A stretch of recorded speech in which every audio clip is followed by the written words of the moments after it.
কালীয় দমনের দিন যখন গোবিন্দ কালীয় নাগ দমন করছেন, তখন নটবর ভঙ্গিতে সাপের মাথায় পা ফেলে ফেলে নৃত্য করছে। নটবর ভঙ্গি কাকে বলে? নটবর ভঙ্গি কাকে বলে মায়েরা? ও মায়েরা, নটবর ভঙ্গি জানো? তোমরা শুধু চিৎকার করতেই জানো। নটবর ভঙ্গি দেখে নিন। বাম পা থাকবে সাপের মাথায় আর ডান পা এইরকম উঁচুতে, আর এইরকম করে গোবিন্দ আমার বাঁশি ধরে আছে। এইটা নটবর ভঙ্গি। আপনারা নটরাজের মূর্তি দেখেননি? শিবের নটরাজ মূর্তি দেখেননি? শিবের নটরাজ যখন মূর্তি দেখেছেন তখন কেমন দেখেন? একটা পা মাটিতে থাকবে, একটা পা উপরের দিকে থাকবে। হ্যাঁ, যেমন শিব তো বাঁশি বাজায় না, শিবের হাতে ত্রিশূল। ত্রিশূল একটা হাতে, একটা হাত বড়দান, আর এইভাবে দাঁড়ান। এইটা হচ্ছে নটরাজ। গোবিন্দ ওই নটবর ভঙ্গিতে কালীয় দমন করেছে, কিন্তু গোবিন্দের বাম পা ছিল সাপের মাথায় আর ডান পা ছিল ঊর্ধ্বে। আর গোবিন্দ আমার বাঁশি বাজিয়েছে। ওরে সখা, এই যে আমি সেই দিন কালীয় দমন করেছিলাম, সেদিন আমাকে দর্শন করার জন্য বৃন্দাবনের সকল ভক্তরা এসেছিল আমার কাছে। যার যেমন দৃষ্টিভঙ্গি তার সে তেমন আমাকে দর্শন করেছে। যার যেমন দৃষ্টিভঙ্গি, সবার দৃষ্টিভঙ্গি তো এক হবে না। তোরা আমায় দর্শন করেছিস সখ্যভাবে, মা যশোমতী দর্শন করেছে বাৎসল্যভাবে, সাধারণ বৃন্দাবনের ভক্তরা শান্ত কিংবা দাস্যভাবে। আর একজন ছিল যে আমায় দর্শন করেছে, যাকে আমি দর্শন করে আমার মন কুড়িয়ে গেছে। সে আমায় দর্শন করেছে মধুর ভাবে। ওগো মধুর রসে সকল কিছু দিয়ে গোবিন্দকে সেবা করা যায়। আপনারা যদি ভগবানকে পূর্ণরূপে পেতে চান, তাহলে প্রিয়তমার ভালোবাসতে হবে। কিন্তু প্রিয়তমার ভালোবাসা সবাই পারবে না, কেননা সেই সাধনা আমাদের নেই। কেন নেই? আমরা এখানে যারা গান শুনছি, ইনক্লুডিং মি, আমাকে সঙ্গে নিয়ে আমি সবার কথা বলছি, আমরা মধুর রসের সেবক হতে পারবো না। কেন না? আমাদের হৃদয়ে মন হচ্ছে স্বার্থপর পরায়ণ। আত্মেন্দ্রিয় প্রীতিবাঞ্ছা তারে বলি কাম, আর কৃষ্ণেন্দ্রিয় প্রীতি ইচ্ছা ধরে প্রেম না। সোজা কথায় বলতে গেলে নিজের ইন্দ্রিয় চরিতার্থ যখন করব, সেটা হয়ে যাবে কাম, আর কৃষ্ণের সুখের লাগি যা করব সেটাই হবে প্রেম।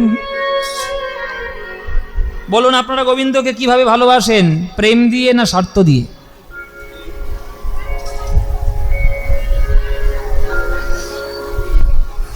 প্রেম দিয়ে।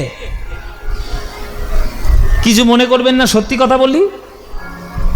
যারা যারা বলছেন প্রেম দিয়ে, সব কটা মিথ্যেবাদী। আপনারা যদি গোবিন্দের সঙ্গে প্রেম করবেন, তাহলে মন্দিরে গিয়ে মাথা ঠুকে ঠুকে নিজের জন্য কেন চেয়ে নিয়ে আসেন? গোবিন্দ আমার এটা দাও, সেটা দাও, ওই দাও, জায়গা দাও, জমি দাও, গাড়ি দাও, বাড়ি দাও। দেখবে প্রত্যেক মন্দিরে মন্দিরে গিয়ে লোকে হত্যে দিয়ে পড়ে আছে আর মানসিক নিয়ে পড়ে আছে। যে প্রেমের মধ্যে শুধু লেনদেনের ব্যাপার, সেটা ব্যবসা হতে পারে, সেটা প্রেম নয় বাবা। খুব গভীর কথা বলছি। আপনাদের এখানে 140 বছর ধরে আসর হচ্ছে বলে বলছি, নইলে আমার বলার দরকার নেই। খুব গভীর কথা। যেখানে ভগবানের সঙ্গে চাওয়া পাওয়ার সম্পর্ক হয়, সেখানে ব্যবসা হতে পারে, সেখানে প্রেম হতে পারে না।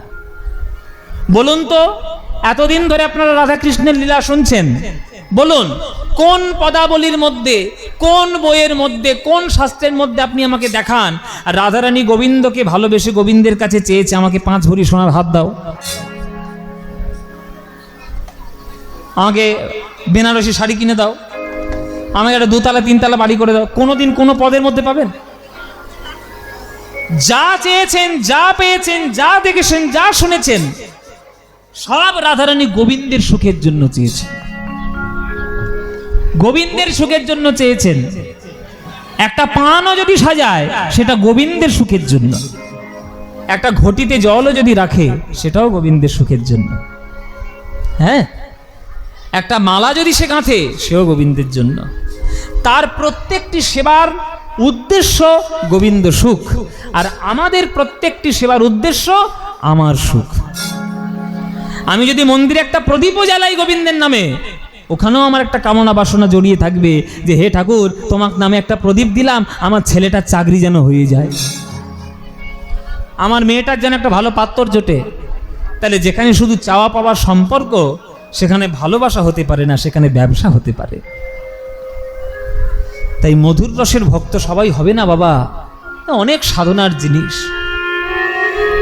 আপনি আমি দিন রাত মিথ্যে কথা বলে মায়ার জগতের কলুষিত জগতে বাস করে লোকের সর্বনাশের কথা চিন্তা করে আমি কি করে প্রেমের মধুর রস আস্বাদন করতে পারি?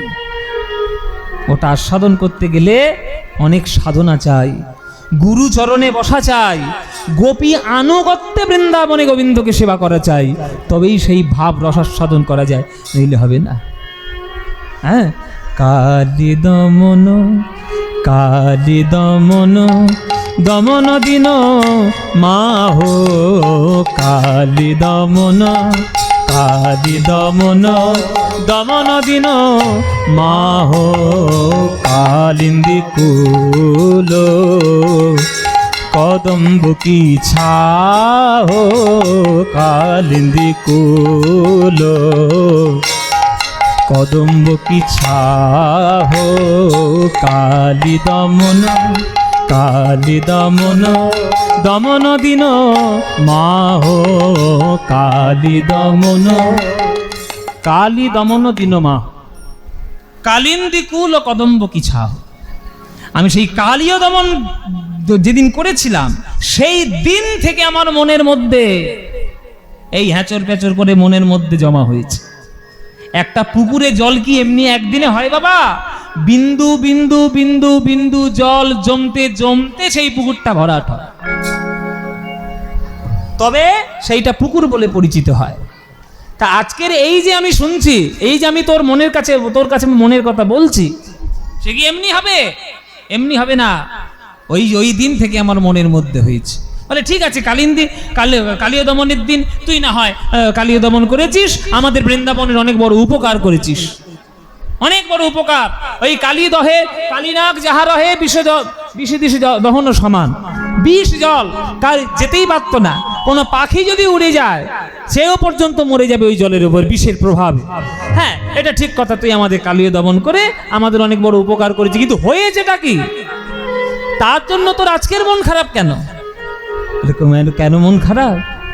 কত শত নব, কত শত নব নবব্রজ বালা, কত শত নব, কত শত নব নবব্রজ বালা, তোহি জলি জনু থেরো ও বিজলি কোমালা, তোহি ধনি জন চির জিরুই কোমালা, কত শত নব, কত শত নবব্রজবালা, কত শত নবব্রজবালা। নবব্রজবালারা আমার মুখের দিকে তাকিয়ে আছে, তার মধ্যে একজনের প্রতি আমার নজর গিয়েছে, তার মধ্যে একজন, হ্যাঁ, তার মধ্যে একজনের কাছে আমার মন গিয়েছে। তাহলে কি রকম? তোহি ধনি মনি, তোহি ধনি মনি, মনি দুই চারি, তোহি ধনি মনি, তোহি ধনি মনি, মনি দুই চারি, তোহি মন মোহিনী, মোহিনী এক নারী, তোহি ধনি মনি, তোহি ধনি মনি, মনি দুই চারি, তোহি মন মোহিনী, মোহিনী এক নারী, তোহি ধনি মনি। এই প্রত্যেকটা কথার মধ্যে এক একটা বর্ণনা, পদের প্রত্যেকটি লাইনে এক একটা করে বর্ণনা। আপনারা এখানে যারা গান শুনছেন, দীক্ষা কারা কারা নিয়েছেন হাত তুলুন। কারা কারা দীক্ষা নিয়েছেন হাত তুলুন। প্রায় সবাই মোটামুটি যা দেখতে পাচ্ছি সবাই হাত তুললেন। তো কারা কারা গুরু কৃপায় গুরুর কাছ থেকে জপের মালা পেয়েছেন তারা এবার হাত তুলুন। জপের মালা কজন পেয়েছেন? হ্যাঁ, এইবার হাত কমে গেল, এইবার হাত অত নাই। সবার ভাগ্যে গুরুদেবের জপমালা আসে না, আমার ভাগ্যে হয়েছে বাবা, আমার ভাগ্যে হয়েছে।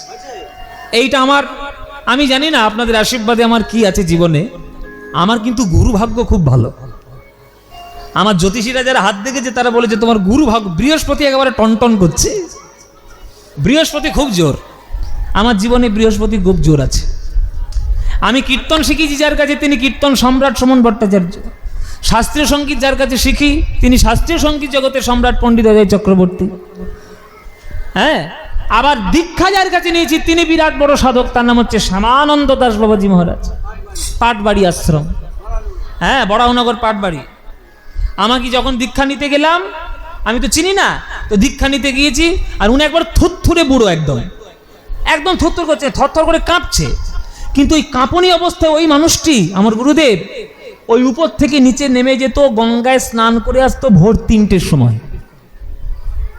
3টের সময় স্নান করে এসে ওই যে জপের মালায় জপ করতে বসতো, সারাদিন জপ থামতো না।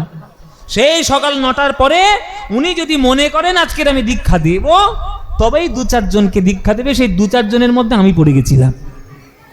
এবার আমাকে যখন পরিচয় করিয়ে দিচ্ছে, এই ছেলেটা কীর্তন করে, শিখছে কীর্তন, কার কাছে শিখছে, গুরুদিকের নাম বললো, এই যে সুমন ভট্টাচার্যের কাছে থাকে। আচ্ছা ঠিক আছে, তুমি বসো ওখানে।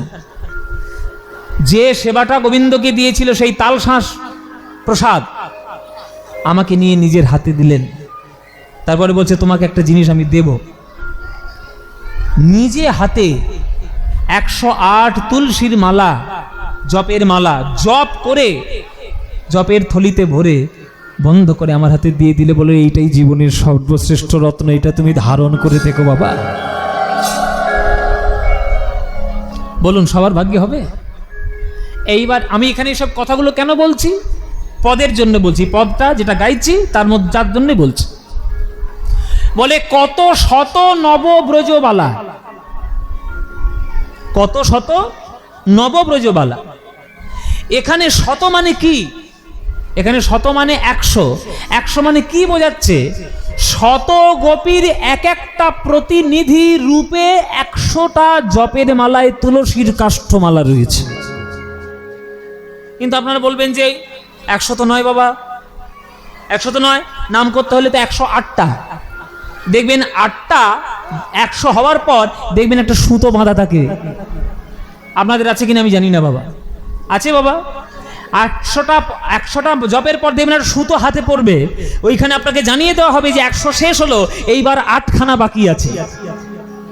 এবার 8খানা বাকি আছে মানে কি? 8খানা বাকি আছে মানে 8 জন বাকি আছে। তাহলে কত শত নবব্রজবালা মানে কি? শত নবব্রজবালার এক একটা প্রতিনিধি, এক একটা তুলসীর কাষ্ঠ, এক একটা গ্রন্থি। আর যেই 100টা গ্রন্থি শেষ হলো, তার মধ্যে রমণী 2-4। এখানে 2-4 মানে 2-4 জন নয়, এখানে 2-4 মানে 4-2 8। 8 মানে কি? 8 মানে অষ্টগোপীর শিরোমণি, ওই মালার মধ্যে 8খানাকে বলা হয়েছে, তাই বলেছে রমণী 2-4। বুঝলেন? ব্যাখ্যাটা আপনার মাথায় ঢুকলো? কত শত নবব্রজবালা মানে 100 গোপীর প্রতিনিধি স্বরূপ এক একটা তুলসীর গ্রন্থি। যেই 100টা গ্রন্থি শেষ হয়ে যাচ্ছে, 8টা আপনাকে আলাদা করে কাউন্ট করতে হবে। যখনই আপনি কাউন্ট করছেন, জানবেন যে ওটা আপনি শুধু গুনছেন না, ওটা 8 জনকে আপনি সম্মান করছেন। 8 জন কে কে? ললিতা, বিশাখা, চিত্রা, চম্পকলতিকা, ইন্দুরেখা, তুঙ্গবিদ্যা, রঙ্গদেবী, সুদেবী। 8 গোপীকে আপনি সম্মান জানালেন। হ্যাঁ, তাহলে এই 108টা জপের মালার মধ্যে জপ হলো। এই জন্যে আমাদের গুরুদেবরা যখন গান শেখাতেন তখন বলতেন, বাবা কীর্তনের একটা বড় গান গাওয়া মানে 108 বার নাম জপ করার ফল পাবে। 108 বার নাম জপ করার ফল পাবে।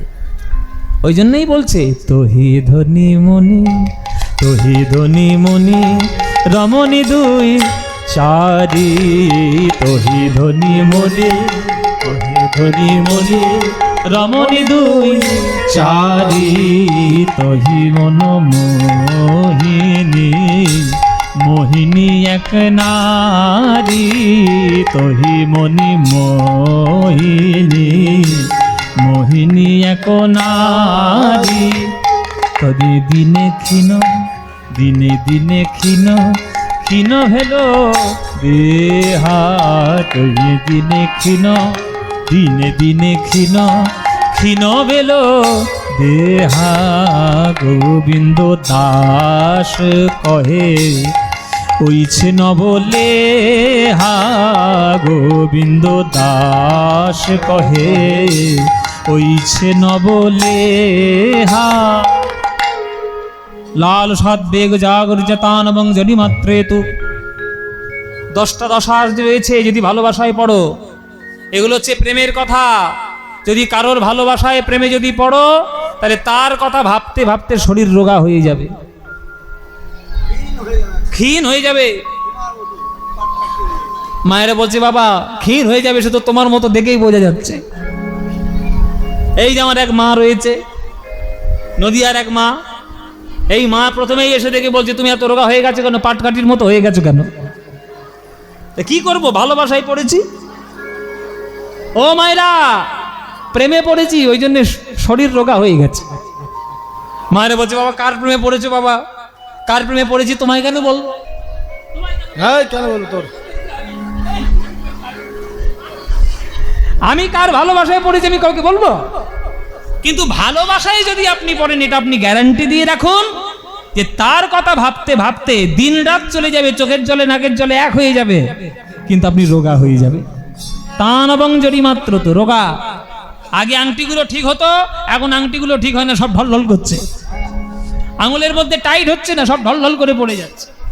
দিনে দিনে ক্ষীণ, দিনে দিনে ক্ষীণ, ক্ষীণ ভেলো দেহা, দিনে দিনে ক্ষীণ, দিনে দিনে ক্ষীণ, ক্ষীণ ভেলো দেহা। গোবিন্দ দাসে ওইছে ন বলে হা, গোবিন্দ দাস কহে ওইছে ন বলে হা, গোবিন্দ দাস কহে ওইছে ন বলে হা। ভালোবাসায় পড়লে এই রকম হয়। তো সুবল, আমি একজনের ভালোবাসায় আমি পড়েছি, যেটা কালীয় দমনের দিন আমি কালীয় নাগ দমন করতে গিয়ে তার দিকে নজর আমার পড়েছে, সে আমার দিকে তাকিয়েছে, তার দিকে তাকিয়েই আমার সর্বস্ব হরণ হয়ে গেছে। তার প্রেমে, তার ভালোবাসায় বুক আমার বিরহে যন্ত্রণায় কাতর। সেই বিরহে কাতরে আজ আমার এই মুখ বুক শুকিয়ে গিয়ে আমি বসে আছি। তখন বলছে ও, সুবল বলছে ও, এই বুঝেছি, এইবার বুঝেছি, এইবার বুঝেছি, এইবার বুঝেছি। এই ধরেছে, এইবার ধরবে।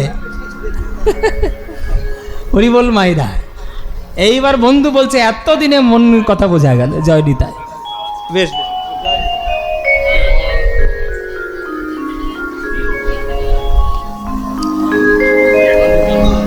জিয়াগঞ্জ, বেশ বেশ। বলছে এতদিনে এতক্ষণে বোঝা গেল যে তুই কাউকে কালীয় দমনের দিন দর্শন করে তার মনের প্রেমের মধ্যে তুই মজেছিস, তাই তোর এই আজকের এমন অবস্থা। আচ্ছা, আমার এখানে একটা প্রশ্ন আছে। এই সবাই শোনো মায়েরা, ও মায়েরা, মনে করো তোমরা এখানে গত বছর গান শুনতে এসেছিলে? এইখানে শাহবাদে গত বছর গান শুনতে এসেছিলে? কারা কারা এসেছিলে হাত তোলো। গত বছর যারা গান শুনতে এসেছিলে হাত তোলো। অনেকে এসেছিল, অনেকেই অনেকেই। ওরে বাবা, অনেকেই এসছি গো। আচ্ছা, এখানে তো কর্তৃপক্ষরা ভক্তদের জন্য সেবার ব্যবস্থা করে রাখে, সেবা পেয়েছিলে? গত বছর সেবা পেয়েছিলে? আচ্ছা, গত বছর সেবা পেয়ে গেছো, এই বছর কীর্তন শুনতে সে ঢেকুর তুলছো, এটা হয়? গত বছরের খাবারের ঢেকুর এই বছরে ওঠে? সে তো গত বছর খেয়েছো, গত বছরই ঢেকুর তুলেছ। তা কেউ যদি বলে গত বছর খাবার খেয়ে এই বছর ঢেকুর উঠলো, এটা কি বিশ্বাসযোগ্য? না এটা বিশ্বাস করা যায়? বলে যায় না। বলে কানাই আমার কথা হচ্ছে সেইটা যে তুই কালীয় দমন করেছিস কবে, সেই কবের কথা তুই আজকের আমার কাছে মনের কথা সে বলছিস যে কানাই এই সুবল আমার এই মনের অবস্থা। 100 জন ব্রজ গোপনারী ছিল, তাদের মধ্যে একজনকে দেখেছিস, সবাই রত্ন সমান হয় না, তার মধ্যে একজন শ্রেষ্ঠ নারী, দর্শন করে তোর মন একেবারে সব সর্বস্ব হরণ হয়ে গেছে। সর্বনাশ, কবে কালীয় নাগ দমন হয়েছে আর আজকের সেই কথা সে বলছিস? এটা কি বিশ্বাসযোগ্য? বলে ওরে সুবলে রে, ওরে সুবল রে, আসল কথা সেটা নয়। গত বছরে আমি যখন দেখেছিলাম কালীয় দমনের দিন, সেই ভালোবাসায় আমার মনের মধ্যে জমা ছিল।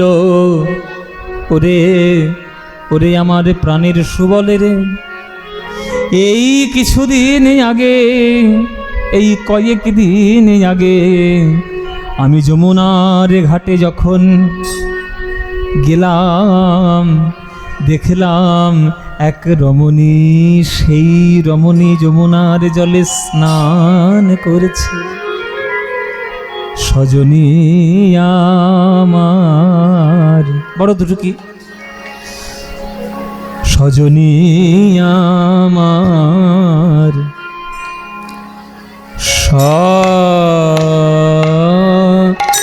সজনী ও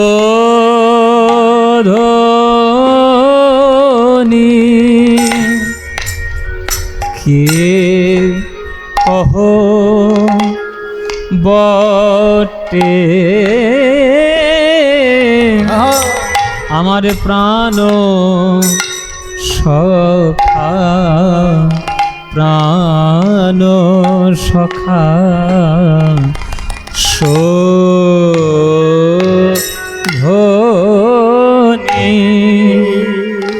ও শোধনী কে কহ বটে সখা। তুমি জানো যদি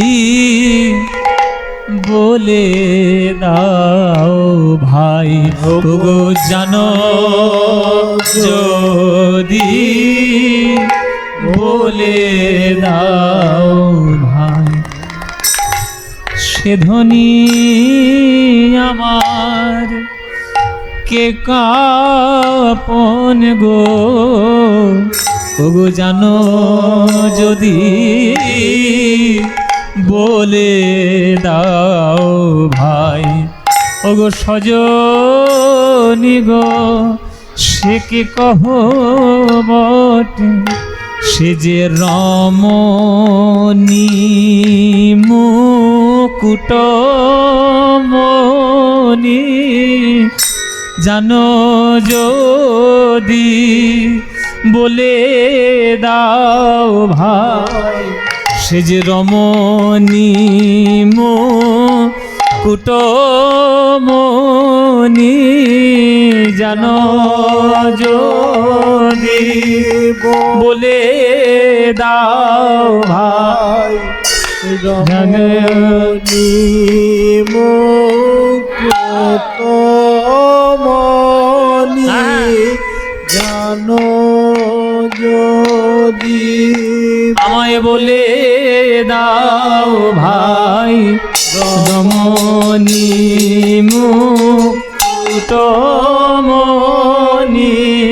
জানো যদি বলে দাও ভাই, রমণী মুকুটমণি, জানো যদি বলে দাও ভাই, রমণী মুকুটমণি, জানো যদি বলে দাও ভাই, রমণী মুকুট বড় দুঠুকি 14 মাত্রা 1 2 3 1 2 3 4 5 6 7 14 মাত্রা 1 2 3 1 2 3 4 1 2 3 1 2 3 রমণী মুকুট মণি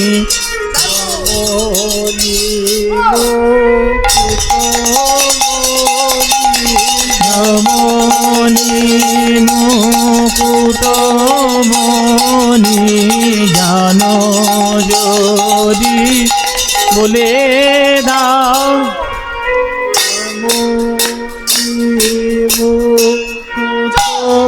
মনি জ্ঞান যদি বলে দাও ওই যে রমণী মুকুট মণি জানো যদি বলে দাও ভাই রমণী মুকুট মনি জ্ঞান যদি বলে দাও ভাই রমণী মুকুট মণি জানো যদি বলে দাও ভাই জানো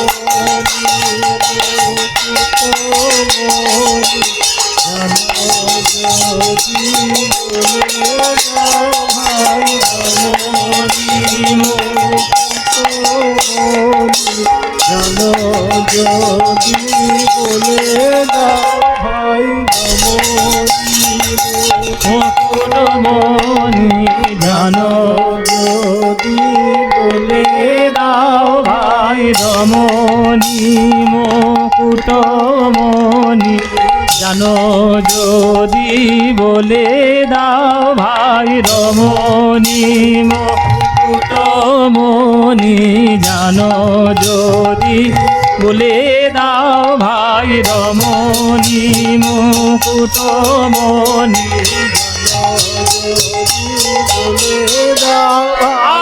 রমণী মুকুট মণি জানো যদি বলে দাও ভাই রমণী মুকুট মণি জানো যদি বলে দাও ভাই রমণী মুকুট মণি জানো যদি বলে দাও ভাই রমণী মুকুট মণি জানো যদি বলে দাও ভাই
জানো যদি বলে দাও ওই রমণী মুকুট মণি জানো যদি বলে দাও ভাই জানি হৃদয় গৌর হরি হরি বল হরি হরি বল যদি বলে দাও ভাই রমণী মুকুটমণি জানো যদি বলে দাও ভাই রমণী মুকুটমণি জানো যদি বলে দাও ভাই রমণী মুকুটমণি জানো যদি বলে দাও ভাই রমণী মুকুটমণি জানো যদি বলে দাও ভাই রমণী মুকুটমণি জানো যদি বলে দাও ওই রমণী মুকুটমণি জানো যদি বলে দাও ভাই রমণী মুকুটমণি জানো বলে দাও ভাই রমণী রমণী মুকুটমণি মুকুটমণি জানো যদি বলে দাও ভাই ওগো জানো যদি বলে দাও ভাই পরম সখা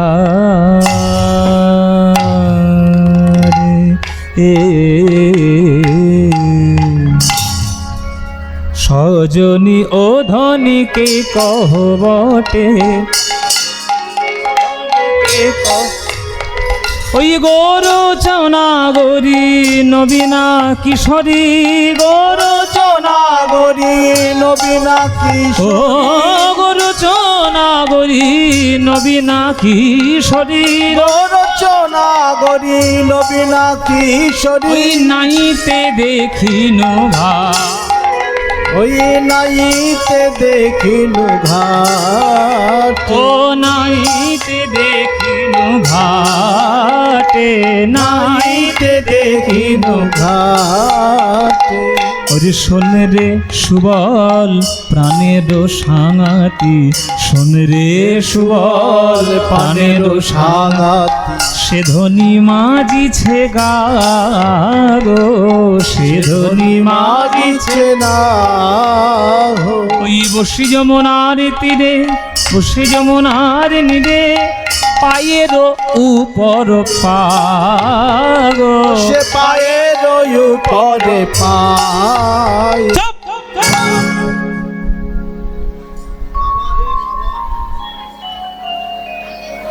অসামাজিক কাজকর্ম করে আসবি আর বন্ধুরা এসে ধরবি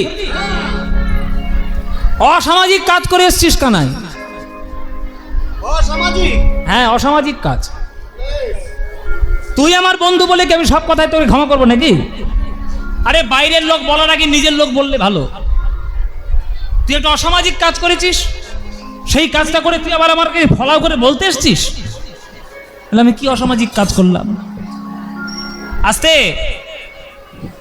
বলছে কোন রমণী যদি স্নান করে কোনো নদীর ঘাটে সেটা যদি পরপুরুষ দূর থেকে দেখে সেটা কি কোনো ভদ্রলোকের কাজ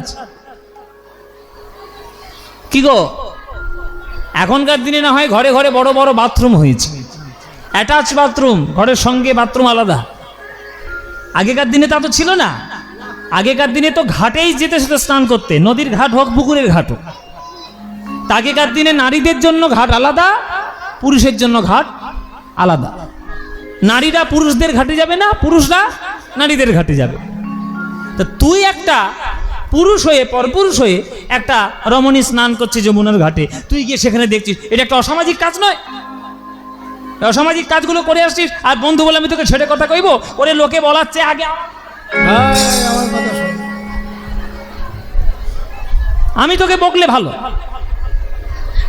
তখন কানাই বলছে ওরে সুবল রে আমি কোন নারীদের স্নান দর্শন করব বলে আমি যাই না এই যমুনার ঘাটে আমি যমুনার ঘাটে দেখলাম কেউ যেন একটি স্বর্ণ প্রতিমা রেখে গেছে এমন দূর থেকে তার রূপের শোভা যেন মনে হয় কোনো স্বর্ণ প্রতিমা রেখে গেছে ভাবলাম আমি সোনার প্রতিমা বোধহয় কেউ বিসর্জনের জন্য যমুনার ঘাটে রেখে গেছে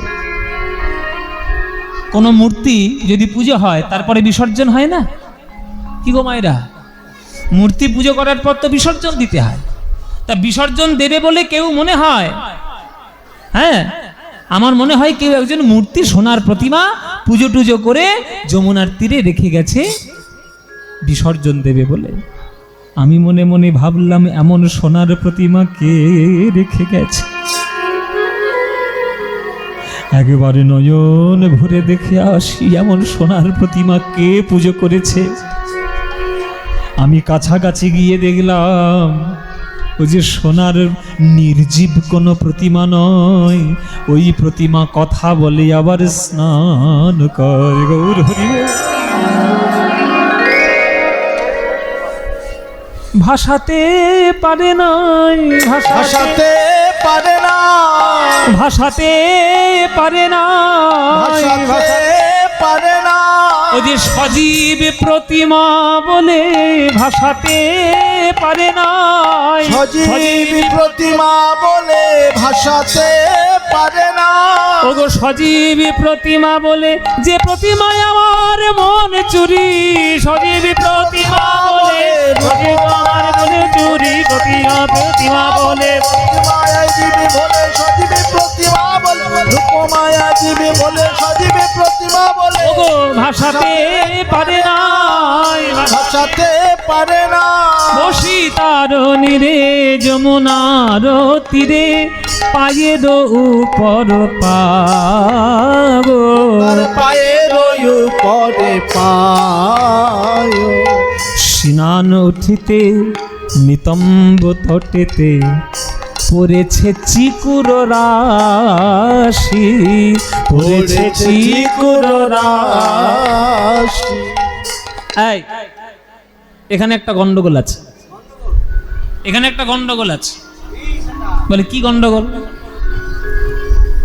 বলে তুই তো দেখলি আর আমাকে বললি যে যমুনার তীরে বসে আছে, পায়ের উপর পা দিয়ে বসে আছে, সে তার অঙ্গ মার্জনা করছে, তুই সেই সোনার প্রতিমাকে দেখেছিস।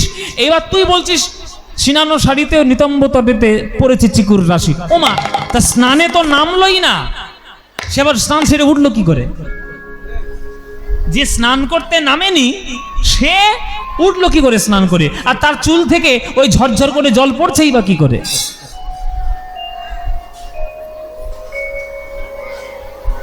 এইখানে একটা ভজনীয় কথা আছে বাবা, এইটা আপনাদের মন দিয়ে শোনা উচিত।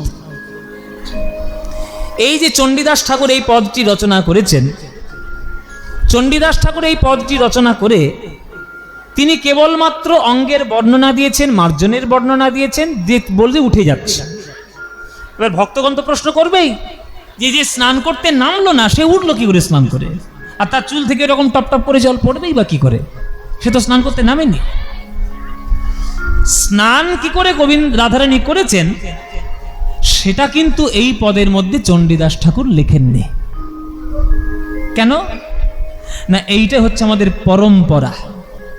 কি পরম্পরা? পরম্পরা হলো, আমি যদি কোনো সম্প্রদায়ে বা কোনো পরম্পরায় বিশ্বাস করি, তাহলে আমার ধর্ম এবং আমার উচিত আমার পূর্ববর্তী আচার্যগণকে সম্মান করা। আপনারা যারা যতজনই বসে আছেন, এ কথাটা খুব গভীর কথা, মন দিয়ে শুনবেন।